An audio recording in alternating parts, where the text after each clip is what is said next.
আমাদের আজকের যে এখানের কর্মসূচিতে ঘোষণা করা হয়েছিল ফিরাদ উপদেষ্টা জাহাঙ্গীর তার যে পদক্ষেপ আগামীকাল দুপুর 2:30টার আগে তার পদক্ষেপ করতে হবে।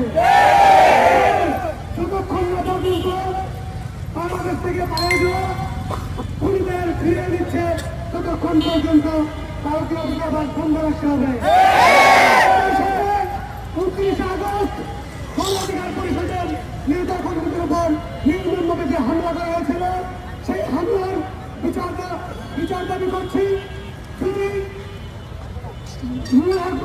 যে হামলা সে হামলা এবং আমাদের শহীদ উসমান হাবিবের উপর যে হত্যাকাণ্ডের সাথে জড়িত সবাইকে দ্রুত গ্রেফতার করে এই সরকার ডক্টর ইউনূসের উপর যে আমাদের এখন ন্যূনতম যে আস্থা আছে সে আস্থার পক্ষে রাখবে এই বলে আমার বক্তব্য শেষ করছি।